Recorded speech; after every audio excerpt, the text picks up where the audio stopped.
I'm so glad you pressed play, because the play button set everything going forward. It put it in motion.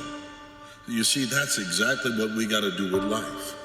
We got to come off the pause. We got to come off the things that have made you second guess yourself, thinking twice about whether you should or shouldn't.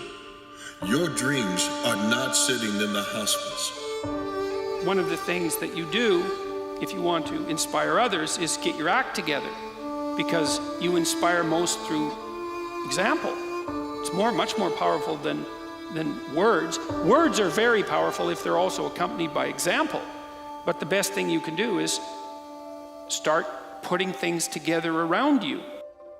We are not going to sit there and think about what could have been if only I had done this, if this hadn't happened, if I hadn't lost my mom, my dad, my friend, my son, my cousin. If that hadn't happened, my whole life would be, if I didn't fail, if I didn't get fired, if this divorce hadn't hit me, I would be so different. All of those things have happened. And you said, well, I needed to clear my head, and it took a moment. You're in between rounds. You are going to get back up and have to fight again. This is not your quitting point. This is not your stopping point. Listen, the cut man of life is your will, your determination, your aspirations. I'm going to put you back in this fight.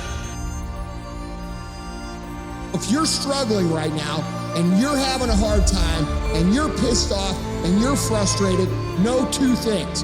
One, you're not alone. Two, this is necessary for you to get where you want to go. And if you quit, if you falter, if you stop, all of the pain will be for nothing. And you need to remember that. Those of you that are achieving, one of the reasons the achievement is slowed down is you've allowed yourself to feel less desperate. When you were broke and starting your business, or when you were brand new in your relationship and you were desperate to get her to love you or desperate to get him to love you, you took massive big action. So when you remove desperation, all this bullshit creeps into your life where you think you have to have the perfect plan and look the perfect way and have the perfect thoughts and be all zen and perfect. What you need is to be desperate. What you need is to get after it. What kind of legacy do I want to leave? What kind of statement do you want to make with your life? What three things you once said when you died? What contribution do you want to make? I don't know what you want to do. I don't know what you want to achieve with your life. Here's what I know about you, and about you, and about you, and about you. That you have greatness within you. That you have things and gifts and talents that you've been bestowed with and decide to make and leave a legacy with your life. I say to you that the planet will never be the same again because you showed up.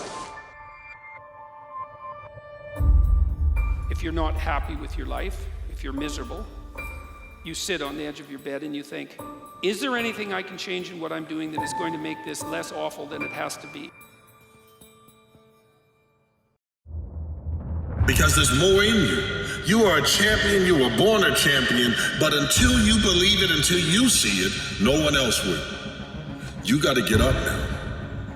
I don't care if you've been knocked down in life. I don't care if you thought the one person you needed in life is gone. You got to go look in the mirror and see that person is still there. God, I thank you for making me the way that I am. You got to speak to yourself as if it's already happened. I thank you for making me a champion. You got to speak it as if it's already been acquired. God, I thank you that you've doubled my business. You got to speak it like it's already happened. That means overcoming the things that put your life on pause. If it means going to the gravesite and saying, finally, I understand, you're gone.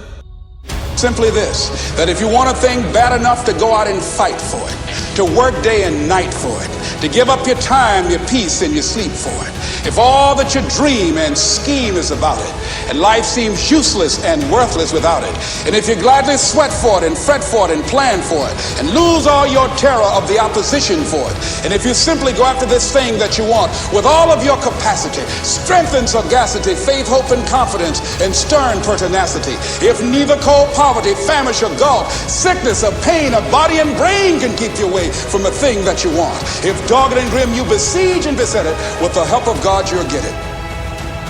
I'm going to take everything that I'm feeling, I'm going to turn those pains into a platform, and I'm going to turn that platform onto a place, a stage that everyone can see that I didn't break.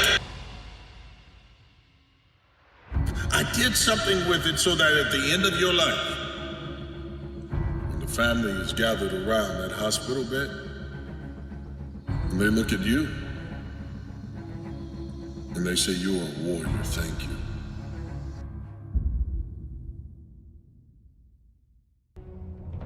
Fear is a compass that tells me where I need to go. If you have the fear of speaking, it probably means that you need to speak. If you have the fear of leaving a situation, it probably means that you need to leave it. If you have a fear of going for your dreams, it probably means that you probably need to go for that thing that you fear. Because on the other side of fear is the next level of you. On the other side of fear is something greater for you. And this ain't no motivational, inspirational talk. This is real. And some of us, we live our whole life in fear.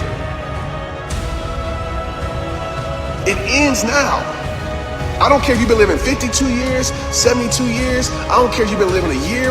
It ends now. Nothing great is going to come without you having to deal with what I call adversity and pain tolerance.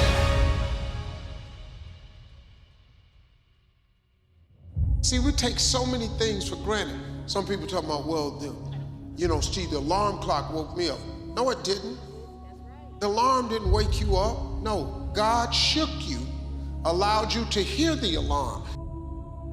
If God don't shake you to wake you up, your alarm clock, like waking up is not something you're capable of doing yourself. That's a gift.